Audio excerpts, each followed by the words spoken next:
Hey guys, welcome back to the Diet Doc Life Mastery Podcast. We have a special guest today as we continue in our series giving the highlight reel of our recent annual conference in Nashville. We have Dr. Jennifer Souders, who in a full disclaimer mode, she is our medical director. So she is with the Diet Doc as a consultant and lives out in Seattle. So Dr. Souders, thank you so much for being with us. And I do have to say in any introduction that you hold multiple powerlifting world records.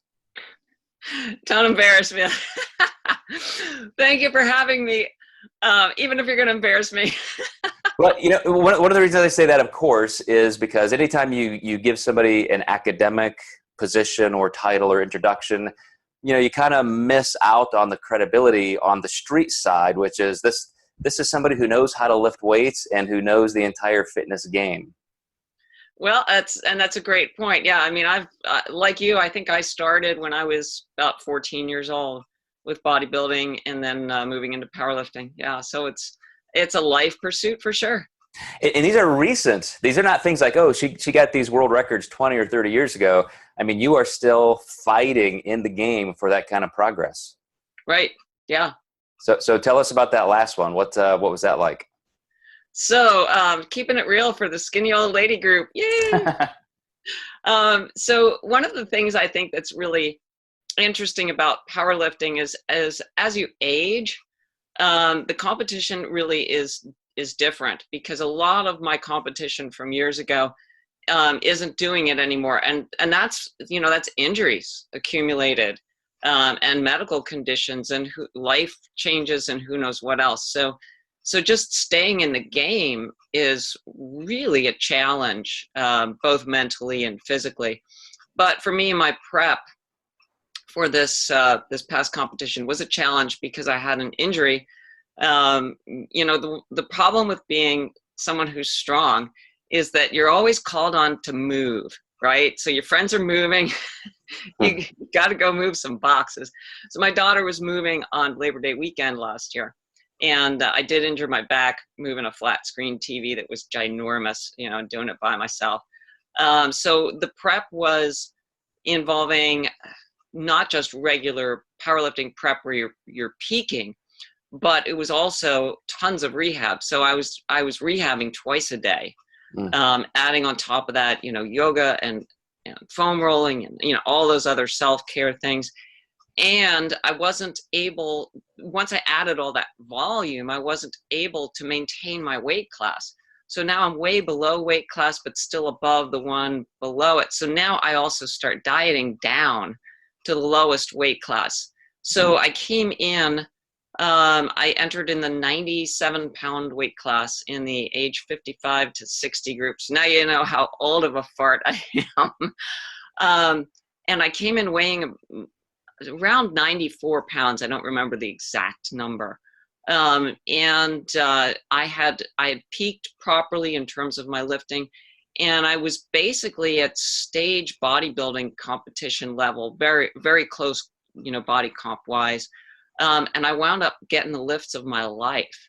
And so I wound up winning out on the bench, the dead, and the push pull, and setting an all-time world record for the 97-pound weight class across all of the age classes, which just shocked me because, I mean, this was really, I was on that edge.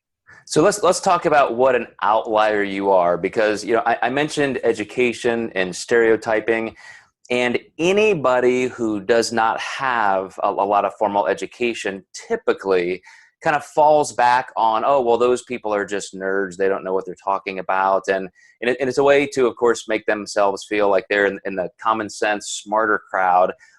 But medical doctors get beat up a lot in our industry for, you know, quote, not knowing anything about nutrition. And there are all kinds of mythical stats, like medical doctors don't even get a single class in nutrition. Medical doctors know nothing about nutrition.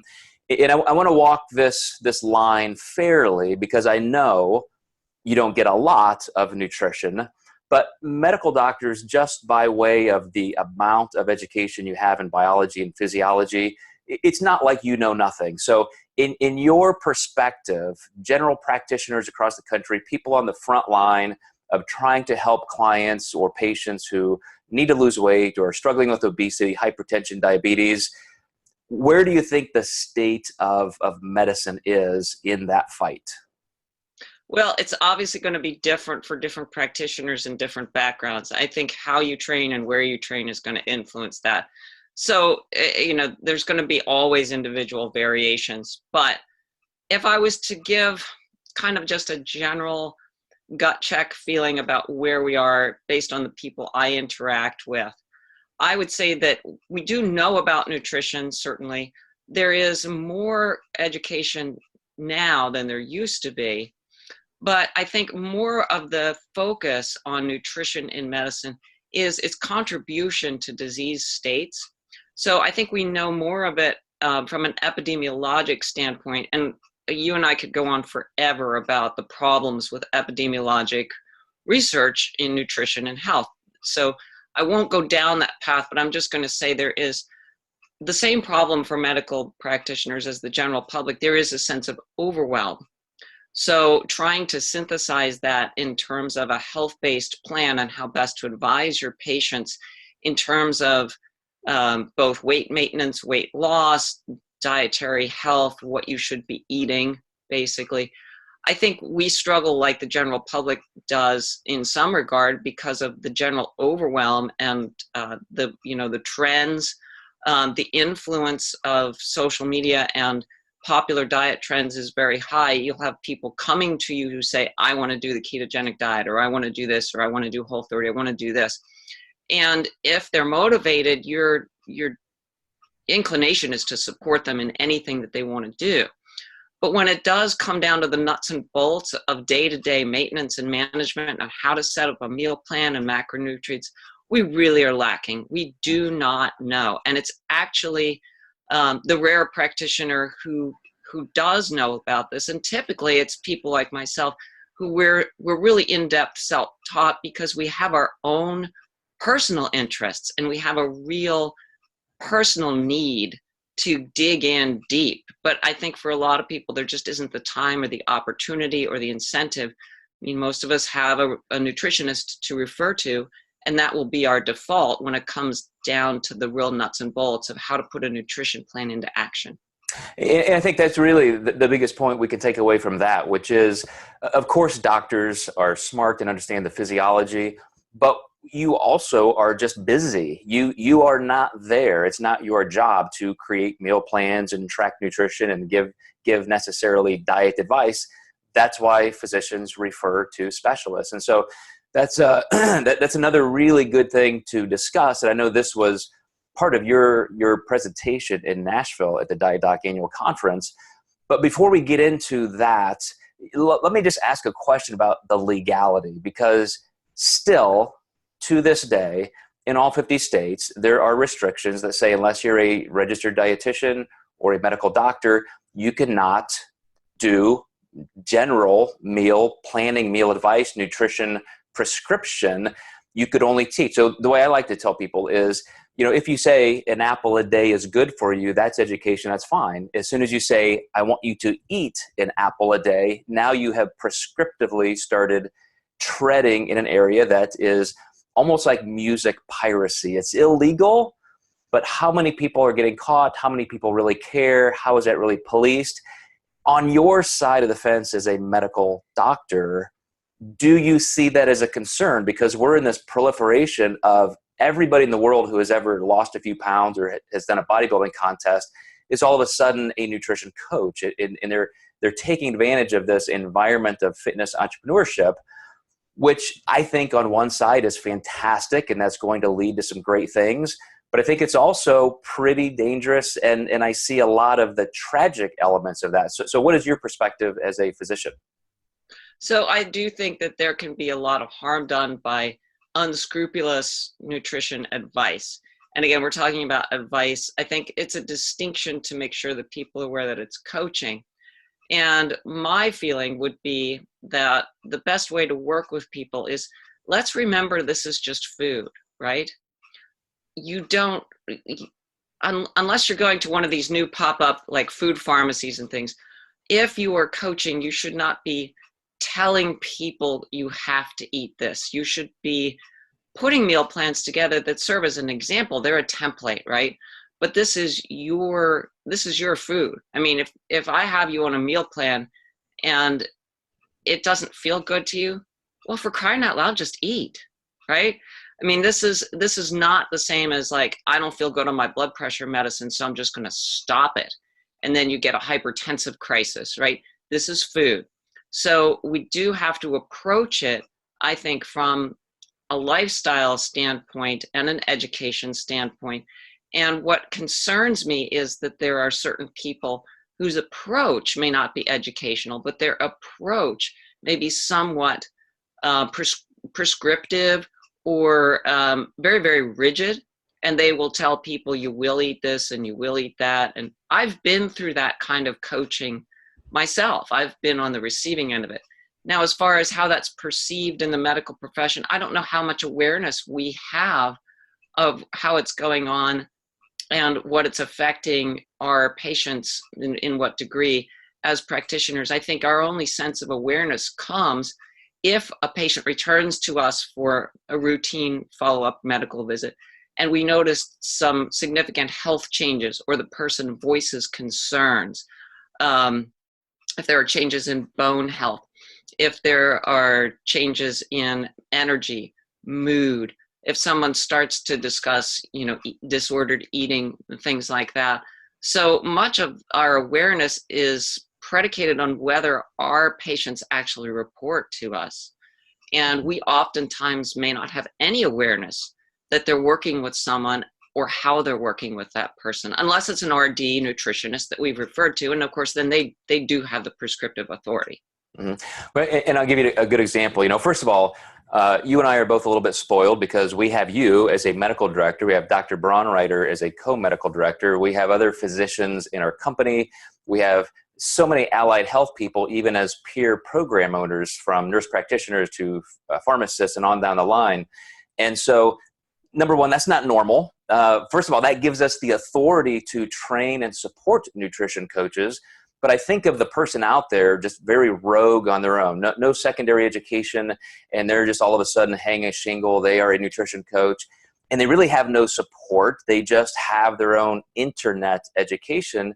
And an example of a client that came to one of our diet doc clinicians, came to us with rhabdo, and it wasn't even from anything extreme. It wasn't like somebody said, "Oh, go do 3 Tough Mudders in a row," and something crazy. It was just some aggressive amounts of cardio, monitoring things like even reducing sodium, reducing water, doing this, all of these crazy dietary manipulation type things, just getting ready for an event. And now she may have permanent renal disease and doesn't even realize how close she came to death, all because of just some coach who has no idea what they're doing. That's one of the saddest things I've heard. It happens all the time, Jen. Happens all the time. It's heartbreaking. We see a lot of people with GI disorders, problems with the gut microbiome being really disturbed because of super restrictive diets, and and rapid reduction or reintroduction of different foods, and some very extreme things that can wind up particularly with gut health. I think those are probably the most common, and it may not be flat out inflammatory bowel disease like Crohn's or ulcerative colitis, but irritable bowel syndrome is increasing Huge. Just dramatically. And I could say part of that is recognition, but it isn't all recognition. I think there's a lot of supplements and product trends and things, and this aura of health surrounding a lot of processed foods, and they have an aura of health, but people overconsume them. The more of these protein bars I eat, the more healthy I am, right? But then you wind up with suddenly you're eating 115 grams of fiber a day, and that's going to be a problem. Mhm. Well, let's finish with this. But you know what you presented at our annual conference, I think was just spectacular. What we all need to hear, and it's from that physician perspective. And you are busy. All general practitioners, all physicians are busy, and everybody has good intent. Even coaches that I mentioned that could be harming people, they're not doing that on purpose. They just have low information, and they are slaves to what they're hearing in other uninformed sources. So you're a physician, you need quality referral options. If you had a steady stream of patients coming in that you needed to refer for health consulting, nutrition, weight loss, what do you look for in somebody that you would say, this is my go-to referral source, I'm sending all of my patients to this person? What would those qualities need to be for you? So first, I would like to see some evidence of an objective educational background, some kind of foundation. Second, I would say that the person's track history results speak for themselves. This is hard to assess when you first meet someone, but if you are aware of someone who's doing a good job, let's say one of your patients is working with a coach and they come to you and say, hey, I've been working with Joe Smith, and that's why I've lost this 30 pounds in the last 4 months. And he's really great. I've had the best experience. I would say, you know, if any of your other patients want weight loss, he'd be a great guy to work with. The professionalism of contact, I think a person who is a nutrition consultant or coach should be reaching out to the primary care provider and saying, hi, my name is, I'm really delighted to be taking care of your patient, John Doe. I am excited that he started on this weight loss journey. I'll be sending you monthly updates, and here's my contact information. Please feel free to reach out to me if you'd like to discuss any aspect of his care. And Joe, or John rather, is aware that he will need to follow up with you carefully because his medications may change. So there's that professionalism. We want a professional person that we can interact with, that we don't have to lead by the hand, that we know is using solid, science-based, peer-reviewed, foundational, educational programs. And basically, this is why we refer to registered dietitians, because we know what their background is, right? If we have one in our practice, we refer there. But what we don't have with those folks is the daily, ongoing ups and downs and ins and outs over a several months or even years transformation journey. People don't have the ability to really access an RD on that kind of level and support. So what we as medical practitioners have no concept of is when we say you need to lose weight, how we get them from point A to point B. And so we need someone that we can trust who has a proper educational background, who comes to us and acts professionally, who communicates with us, and who openly says, look, here is my education, here's my background, here's my training, here's my experience. I am open to working with you. I want to know, what do you want for your patient? What do you want me to do? I will help you do it. That is Then awesome. your doctor is directing the care, and you, the coach, are simply helping that doctor to carry out that care. You are then, I think, somewhat protected from prescriptive things, because if the doctor is giving you insights or saying, yes, I really like this, or even best, referring, then they are prescribing, so to speak, and they are trusting you to simply manage their plan. Mm. And my background being in allied health, I'm privy to all of those inner workings with physicians, and that's why I love you training and supporting and creating so much information for our Diet Doc program owners. Even the work you've done reviewing the curriculum for the National Academy of Metabolic Science, I think it does have to start there with that collaborative approach with physicians.